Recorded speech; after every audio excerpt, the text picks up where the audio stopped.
ఇటీవల YCP party DSC మీద రాద్ధాంతం చేసే ప్రయత్నం చేస్తుంది. ఒక పక్క ఆధారాలు లేవని కోర్టులు చెబుతున్నప్పటికీ కూడా ఒక పక్క వైసీపీ మాత్రం ఈ డిఎస్సి మీద రాద్ధాంతం ఆపే పరిస్థితి అయితే లేదు. అయితే ఇక్కడ వైసీపీకి అతిపెద్ద ఎదురు దెబ్బ, అతిపెద్ద షాక్ ఏంటంటే ఇందులో నిరుద్యోగ యువత కానీ లేదా చదువుకుంటున్నటువంటి డిగ్రీ చదువుతున్నటువంటి యువత కానీ ఎవరు కూడా పాల్గొనకపోవటం అనేది వైసీపీకి అతిపెద్ద ఎదురు దెబ్బ. ఒక రకంగా వైసీపీ పెడుతున్నటువంటి పోస్టుల మీద సోషల్ మీడియాలో ట్రోల్ నడుస్తుంది.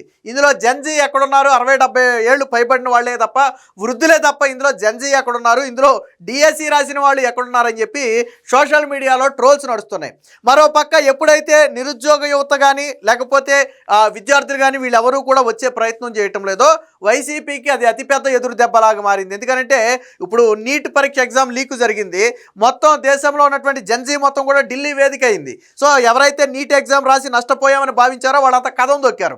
కానీ ఇక్కడ ఏపీలో మాత్రం డిఎస్సి రాసి నష్టపోయామనే వాళ్ళు ఎవరు కూడా రాలా. కేవలం వైసీపీ నాయకులు కార్యకర్తలు వచ్చాయి. వీళ్ళకి వచ్చినటువంటి అతిపెద్ద కష్టం ఏంటో తెలుసా? పాపం ర్యాలీకి జనాలు రావట్లేదు. ఈ వైసీపీ చేస్తున్నటువంటి నిరసన దీక్షలకు ర్యాలీలకు జనం రాకపోవడంతో వాళ్ళు ఒక కొత్త పందాన్ని ఎంచుకున్నారు. ఏంటో తెలుసా? వలస కూలీలను ర్యాలీల్లో పెట్టడం. ఎస్, మీరున్నది కరెక్టే. వలస కూలీలు ఒరిస్సా నుంచి బ్రతుకు తెరువు కోసం ఆంధ్రాకు వచ్చినటువంటి వలస కూలీలకు నిన్న వైసీపీ జెండాలు ఇచ్చి డిఎస్సి ర్యాలీలో నడిపించుకెళ్లారు.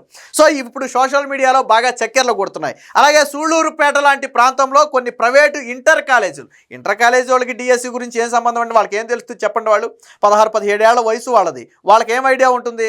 వాళ్ళని తీసుకొచ్చి నిలబెట్టారు. అమ్మ మీరేంది కాలేజీలో ఉండకుండా ఎక్కడ నిలబడ్డారంటే ఏమో కాలేజీలో వెళ్ళమన్నారు, మేము వచ్చి నిలబడ్డాము, ఎప్పుడు వెళ్ళిపోమంటారో వెళ్ళిపోదామని చూస్తున్నామని చెప్పి వాళ్ళు విద్యార్థులు చెప్తున్నారు. వాస్తవానికి ఈ డిఎస్సి ఏంటో, ఆ ర్యాలీ ఏంటో, ఈ స్కామ్ ఏంటో వాళ్ళకి తెలియదు.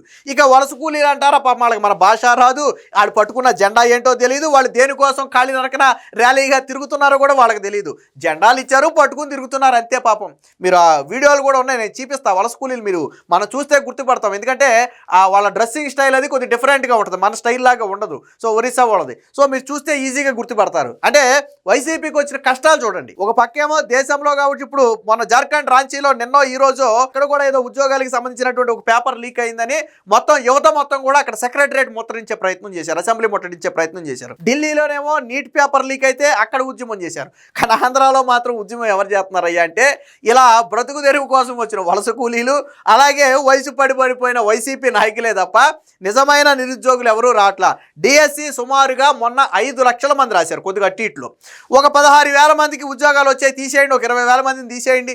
మిగతా 4,84,000 మంది ఏమైపోయారు? 16,000 మందికి ఉద్యోగాలు పోతే 4,84,000 మందికి మన ఉద్యోగం రాలా. అందులో 4,80,000 మందిని తీసేయండి. ఆ పై 4,000 మంది అయినా సరే వైసీపీ చేస్తున్నటువంటి నిరసనల దీక్షలో పాల్గొన్నారా? ఏ ఒక్క వైసీపీ దీక్షలోనైనా ఇదిగో ఈ వ్యక్తి మొన్న డిఎస్సి రాసి నష్టపోయాడు, ఈరోజు మాతో పాటు ఉద్యమంలో పాల్గొన్నాడని ఒక వ్యక్తిని వైసీపీ నాయకులు చూపించగలరా? చూపించలేరు. ఎందుకని? డిసెంబర్లో డిఎస్సి మళ్ళీ అనౌన్స్మెంట్ చేసింది ప్రభుత్వం. దాంతో ఎవరి కాళ్ళు ఇళ్లలో చదువుకునే వాళ్ళు ఇళ్లలో చదువుకుంటున్నారు, కోచింగ్ ఇన్స్టిట్యూట్కి వెళ్ళే వాళ్ళు కోచింగ్ ఇన్స్టిట్యూట్కి వెళ్ళిపోయారు. వైసీపీని నమ్ముకుంటే చివరికి రాజకీయం వాడుకుని వదిలేయడం తప్ప ఏముండదు. నేను గత వీడియోలో కూడా చెప్పా, మీకు నిజంగా అన్యాయం జరిగిందని భావిస్తే మీరు వెళ్ళాల్సింది రాజకీయ నాయకుడి దగ్గర కాదు, కోర్టుకి వెళ్ళాలి. నేను అన్యాయం జరిగింది జరగలేదనే దాని గురించి నేను చెప్పట్లా, మీరు జరిగిందని భావించవచ్చు, తప్పులేదు. మీరు ఆధారాలతో ఎక్కడికి వెళ్ళాలి? కోర్టుకి వెళ్ళాలి. కానీ వైసీపీ ర్యాలీల్లోనో జగన్మోహన్ రెడ్డి దగ్గరికి వెళ్తే వాళ్ళు రాజకీయంగా వాడుకుంటారు తప్ప రాబోయే డిఎస్సి కూడా మీరు చదువుకుని ఉద్యోగం కొట్టే పరిస్థితి ఉండదు. కాముగా మీకు నిజంగా అన్యాయం జరిగిందా? కోర్టుకి వెళ్ళండి. లేదు గతంలో న్యాయంగానే డిఎస్సీలు ఇచ్చారు అనుకున్నారా? నెక్స్ట్ డిఎస్సి కోసం ప్రిపేర్ అవ్వండి. సో ఈ 2 ఆప్షన్లో ఏదో ఒకటి ఎంచుకోండి, తప్పులేదు. కానీ వైసీపీ నాయకులను నమ్ముకుంటే మసి అయిపోతారు. అయితే వాస్తవానికి యువత ఎవరు పాల్గొనట్లా, అది వాస్తవం. ఈరోజు వైసీపీ రాష్ట్ర వ్యాప్తంగా చేస్తున్నటువంటి ఏ ఒక్క నిరసన కార్యక్రమంలో కూడా ఎవరు నిరుద్యోగ యువత ఎవరు పాల్గొనలేదు. అంటే వాళ్ళెవరూ కూడా డిఎస్సిలో అక్రమాలు జరిగాయనో స్కాములు జరిగాయనో వాళ్ళు భావించట్లా. కొంతమంది హారిజెంటల్ రిజర్వేషన్ అర్థం కాక అరే ఆ పోస్ట్ మాకు రావాలి కదా, వేరే వాళ్ళకి ఎందుకు వచ్చిందని చెప్పి కోర్టుకి వెళ్ళారు తప్ప, అంటే స్కాము లీక్ అని ఎవరు వెళ్ళా? మళ్ళీ నేను చెప్తున్నాను, స్కామ్ అని కానీ లీక్ అని కానీ పోస్టులు అమ్ముకున్నారని కానీ ఎవరు కోర్టుకి వెళ్ళాలా. ఈవెన్ డిఎస్సిలో తప్పుడు సర్టిఫికేట్లతో ఉద్యోగాలు పొందారని కూడా కోర్టుకి వెళ్ళాలి. ఒక డిఎస్సిలో స్పోర్ట్స్ కోటా మీదే 69 పిటిషన్లు ఉన్నాయి హైకోర్టులో. ఈ 69 పిటిషన్లు వాళ్ళకి రావాల్సినటువంటి పోస్టు వేరే వాళ్ళకు వచ్చిందని కోర్టుకి వెళ్ళారు తప్ప ఎక్కడ పోస్టులు అమ్ముకున్నారని కానీ లేదా ఇందులో అవకతవకలు జరిగాయని కానీ తప్పుడు సర్టిఫికేట్లతో ఉద్యోగాలు పొందారని కానీ ఒక్క పిటిషన్ కూడా హైకోర్టులో దాఖలు చేయాలి. అలాగే ఇప్పటి వరకు ఒక్క పిటిషన్ కూడా కోర్టులో పేపర్ లీక్ అయ్యింది అని ఒక్క పిటిషన్ కూడా హైకోర్టులో దాఖలు చేయాలి. మొత్తం 335 పిటిషన్లు ఉన్నాయి.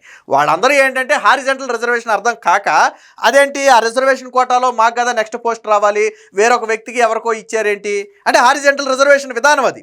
సో అది అర్థం కాక వాళ్ళు కోర్టుకు వెళ్ళారు తప్ప ఎక్కడా కూడా ప్రభుత్వం అవకతవకలు చేసిందనో స్కామ్ జరిగిందనో ఎక్కడా కూడా చెప్పలేదు. సో దీనికి సంబంధించినటువంటి ఒక వార్త వచ్చింది, అలాగే ఒక వీడియో కూడా ఉంది, ఒకసారి నేను మీకు చూపిస్తా. ఇప్పుడు మీరు చూస్తున్నారు కదా, వీళ్ళు వచ్చేవాళ్ళు ఎవరు అనుకుంటున్నారు, వలస కూలీలు. మీకు చెప్పాను కదా, డ్రెస్ సెన్స్ బట్టి మీరు గుర్తుపట్టవచ్చు. పాపం చంటి పిల్లల్ని వేసుకుని ఆ పాప ఎంత ఉంది, గట్టిగా 10 ఏళ్ల వయసు ఉంటుంది, వైసీపీ జెండా పట్టుకుని నడుస్తుంది. ఎవరు వీళ్ళంతా? వలస కూలీలు. ఇక్కడ చూడండి, వైసీపీ జెండాలు భుజాన్ని వేసుకుని నడుస్తున్నారు వృద్ధ మహిళలు. వీళ్ళంతా ఎవరు? బ్రతుకు తెరువు కోసం వచ్చినటువంటి వలస కూలీలు. మీరు వాళ్ళ డ్రెస్ సెన్స్ చూడండి, మీకు అర్థమైపోద్ది. చూడండి, ఇక్కడ వైసీపీ జెండాలు పట్టుకుని భుజాన్ని వేసుకుని మొత్తం దాదాపుగా ఎక్కువ మంది మహిళలే ఉన్నారు. ఎవరు వీళ్ళంతా అంటే వలస కూలీలు. అంటే పాపం బ్రతుకు తెరువు కోసం వచ్చిన వలస కూలీలకు వాళ్ళకి ఎంత ఇచ్చారంటే రోజుకు 300 ఇచ్చారంట. అంటే వైసీపీ ర్యాలీలో ఒక 2-3 గంటలు వాళ్ళతో పాటు ఒక 4 బజార్లు తిరిగితే మనిషికి 300 ఇస్తామని చెప్పి వాళ్ళ చేతిలో జెండాలు పెడితే వాళ్ళకేమి తెలియదు, అసలు వాళ్ళకి భాష రాదు. ఒకటి, ఆ జెండా ఏంటో, వాళ్ళ చేతిలో ఉన్న జెండా ఏంటో, ఏ పార్టీదో వాళ్ళకి తెలియదు. అలాగే వాళ్ళు ఎందుకు కాలినడకం తిరుగుతున్నారో కూడా వాళ్ళకి తెలియదు. పాపం బ్రతుకు తెరువు కోసం వచ్చారు, 300 ఇస్తామన్నారు, ఒక పనిలాగా భావించి వాళ్ళు వెళ్తున్నారు. నేనేం వాళ్ళని తప్పు పట్టట్లా. కాకపోతే వైసీపీ కష్టాలు చూడండి, వలస కూలీల చేతిలో జెండాలు పెట్టి ఆ ర్యాలీలు చేయించే పరిస్థితికి ఎందుకని ఎవరు రాలా? నిజంగా నిరుద్యోగ యువత దాదాపుగా 5-6 లక్షల మంది రాష్ట్రంలో నిరుద్యోగ యువత ఉన్నారు. వాళ్ళలో గట్టిగా 10,000 మంది బయటకు వస్తే ప్రభుత్వం దద్దరిల్లుద్ది. కానీ 10,000 మంది కాదు కదా, 10 మంది కూడా బయటికి రాలా. ఎందుకని రాలేదంటే వాళ్ళెవరూ దీని మీద అన్యాయం జరిగిందని వాళ్ళు భావించట్లా. సో వైసీపీ చేస్తున్నది ఇది. దీనికి సంబంధించినటువంటి వార్త కూడా వచ్చింది, ఒకసారి చూపిస్తాం మీకు. ఇదే ఆ వార్త చూడండి. వైసీపీ నిరసనలో కూలీలు, ఇంటర్ విద్యార్థులు కూడా కనిపించని డిఎస్సి అభ్యర్థులు ఎక్కడ కనపడతారు? వాళ్ళందరూ చదువుకుంటున్నారు. ఇక్కడ చంద్రగిరి వైసీపీ ర్యాలీలో వలస కూలీలు, అదే ఇందాక ఇప్పుడు జెండా మనం చూసాం కదా వీడియోలో, జెండాలు పట్టుకుని వెళ్ళారు. వాళ్ళే ఒక కూడల వద్ద అది నిలబడ్డారు. పాపం నిలబడలేక కూర్చున్నారు, నెత్తిని సెంగ్లేసి కూర్చున్నారు. వీళ్ళంతా ఎవరయ్యా అంటే వలస కూలీలు. మీకు డ్రెస్ సెన్స్ని బట్టి అర్థమవుద్ది. ఇక సూళ్లూరుపేటలో చేపట్టిన ర్యాలీలో ఎవరు పాల్గొన్నారు? ఇంటర్ విద్యార్థులు. 16-17 సంవత్సరాల వయసు ఉన్న ఇంటర్ విద్యార్థులు పాల్గొన్నారు. వాళ్ళకి ఈ డిఎస్సి ఏంటో తెలియదు, ఆ స్కామ్ ఏంటో తెలియదు. వాస్తవానికి వాళ్ళకి అవగాహన లేదు. వాళ్ళేమి పాలిటిక్స్ ఫాలో అయ్యే విద్యార్థులు కాదు. ఈ రోజుల్లో ఇంటర్ చదివే విద్యార్థులు అంటే ఎలా ఉంటారో మనకు తెలుసు కదా. సో వాళ్ళేం పాలిటిక్స్ ఫాలో అవ్వరు. సో వాళ్ళని తీసుకొచ్చి ఇక్కడ నిలబెట్టారు. అదేంటమ్మా మీరు ఎక్కడ నిలబడ్డారంటే, ఏమో మా కాలేజీలో వెళ్ళమన్నారు, మేము వచ్చి నిలబడ్డాం. వాళ్ళకేం తెలియదు పాపం. ఈ డిఎస్సికి వాళ్ళకి సంబంధం లేదు. వాళ్ళేమి నిరుద్యోగులు కాదు, వాళ్ళేమి చదువుకుని డిఎస్సి కోసం ప్రిపేర్ అయ్యి ఉద్యోగాన్ని నష్టపోయిన వాళ్ళు కాదు. అసలు వాళ్ళు ఇంకా డిఎస్సి దగ్గరికి రావాలంటే 4-5 ఏళ్ళు సమయం పడుద్ది. వాళ్ళకి ఒక 2-3 ఏళ్ళు డిగ్రీ చదవాలా, ఆ తర్వాత ఒక 2 ఏళ్ళు ట్రైనింగ్ కోర్స్ చేయాలా, అప్పుడు కానీ వాళ్ళు అక్కడ దాకా రాలేరు. అంటే ఎవరిని అంటే నేను అదే చెప్తున్నా, వైసీపీకి మద్దతు లేకపోవడంతో బలవంతంగా టార్గెట్లు ఇచ్చారు. జగన్మోహన్ రెడ్డి నుంచి బహుశా ఆదేశాలు, లేకపోతే సజ్జల రామకృష్ణారెడ్డి నుంచి ఆదేశాలు మనకు తెలియదు. కానీ ప్రతి నియోజకవర్గంలో వైసీపీకి టార్గెట్ ఇచ్చారు. ఏమని? డిఎస్సిలో స్కామ్ జరిగిందని మీరు ర్యాలీ చేయాల్సిందే, నిరసన దీక్ష చేయాల్సిందే, ఒక 2,000 మందో 3,000 మందినో తరలించాల్సిందే. ఎక్కడి నుంచి తరలుతారు? ఇదేమన్నా పోనీ జగన్మోహన్ రెడ్డి వస్తే చూడటానికన్నా వస్తారు కొంతమంది అభిమానంతో. ఇక్కడ దేనికి వస్తారు? ర్యాలీకి ఎందుకు వస్తారు? సో ఇది పరిస్థితి. సో ఇక్కడ రాశారు చూడండి ఒకసారి.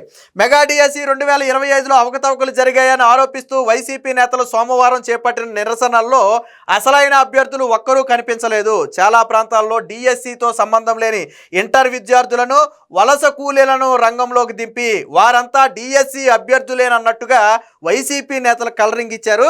తిరుపతి జిల్లాలో చేపట్టిన నిరసన ర్యాలీలో ఉత్తరాది రాష్ట్రాల నుంచి బ్రతుకు తెరువు కోసం వచ్చిన వలస కూలీలకు 300 రూపాయలు చొప్పునిచ్చి ర్యాలీకి రప్పించారు. ర్యాలీలో కొంత మేరకు పార్టీ కార్యకర్తలు, ఎక్కువ శాతం ప్రలోభాలతో రప్పించిన వారే కనిపించారు. ఎక్కడ డిఎస్సి అభ్యర్థులు, నిరుద్యోగ యువత కనిపించలేదు. మరోవైపు వైసీపీ ర్యాలీకి పోలీసులు అడ్డంకులు సృష్టిస్తారనే సాకుతో వీళ్ళే ఒక సొంత ప్రైవేట్ సెక్యూరిటీని కూడా ఏర్పాటు చేసుకున్నారంట.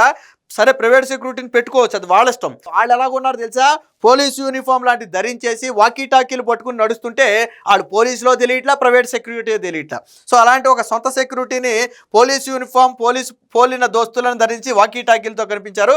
ఇక సూళ్లూరుపేటలో చేపట్టిన ర్యాలీలో ఇంటర్ విద్యార్థులు కనిపించారు. ఒక ప్రైవేటు కళాశాల నుంచి ఇంటర్ విద్యార్థులను ర్యాలీకి రప్పించారు. రైల్వే కోడూరు, సూళ్లూరుపేట, శ్రీకాళహస్తి, చంద్రగిరి, తిరుపతిలో జరిగిన వైసీపీ ర్యాలీల్లో ఎక్కడా కూడా డిఎస్సి అభ్యర్థులు కనిపించలేదు.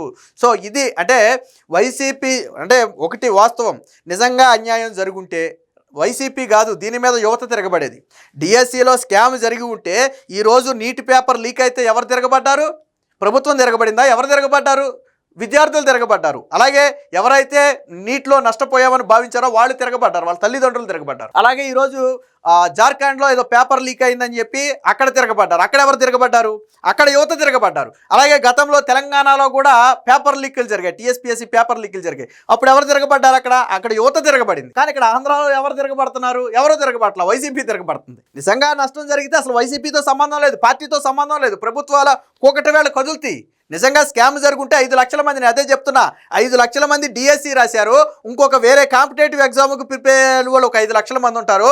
మొత్తం 10 లక్షల మంది గాన ఒక్కసారిగా రాష్ట్రంలో ధర్నాకు గాన పిలుపునిస్తే ఎలా ఉంటుందో మీరు ఆలోచించండి. వాళ్ళు కానీ ఏదన్నా ముట్టడికి పిలుపునిస్తే ఎలా ఉంటుందో ఆలోచించండి. కానీ వాళ్ళు ఎవరూ రాలా. ఎందుకనంటే జరిగింది పారదర్శకంగా జరిగింది, 100% నిజం. హారిజంటల్ రిజర్వేషన్ అర్థం కాకపోవటం వల్ల కొంతమంది కోర్టుకి వెళ్ళిన మాట నిజం, కోర్టులో విచారణ జరుగుతున్న మాట నిజం. కోర్టు ఏం చెప్పుద్ది అనేది మనం చెప్పలేం. కొన్ని కేసులు ఆల్రెడీ కొట్టివేసింది, ఎందుకంటే ప్రభుత్వం నుంచి వివరణ ఇచ్చిన తర్వాత ఆ వివరణతో సాటిస్ఫై అయినటువంటి కోర్టు ఆ పిటిషన్లు కొన్నిటిని డిస్మిస్ చేసింది, కొన్ని కొట్టేసింది. ఈవెన్ వైసీపీ పార్టీ వేసినటువంటి పిల్లు కూడా మొదట్లో హెచ్చరిస్తే వెనక్కి తీసుకున్నారు, క్షమాపణ చెప్పి. ఎందుకని?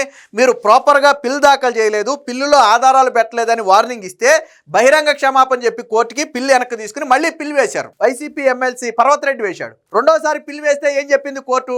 మీరు రాజకీయ స్వప్రయోజనాల కోసం పిల్ని దుర్వినియోగం చేస్తాము అంటే మేము అంగీకరించము, అసలు పిల్కు విచారార్హత ఉందో లేదో మేము తేలుస్తాము, మీరు పిల్లు కొనసాగిస్తారా వెనక్కి తీసుకుంటారా తేల్చుకోండి అని అడిగి 3 వారాలు గడువు ఇచ్చింది. 3 వారాల తర్వాత వైసీపీ పిల్లు కొనసాగిస్తుందా వెనక్కి తీసుకుంటుందా వాళ్ళకే తెలియాల.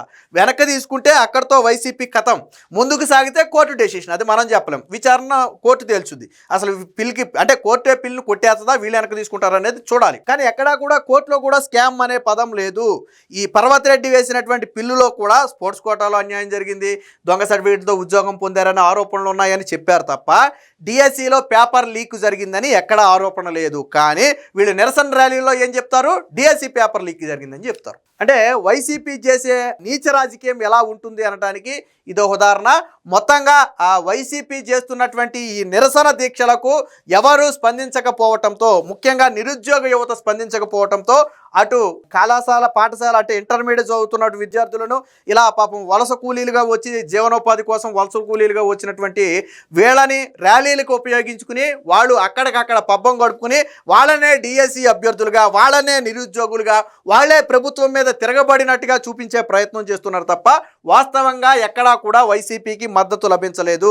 ఏ ఒక్క నిరుద్యోగి సపోర్ట్ ఇవ్వలేదు. అంటే ఎక్కడా కూడా అవకతవకలు జరిగాయని వైసీపీ ఆరోపించడమే తప్ప యువత ఎక్కడా భావించడం లేదు అంటానికి నిన్న నిరసన దీక్షల్లో విద్యార్థులు నిరుద్యోగులు లేకపోవడమే ఒక ఉదాహరణ.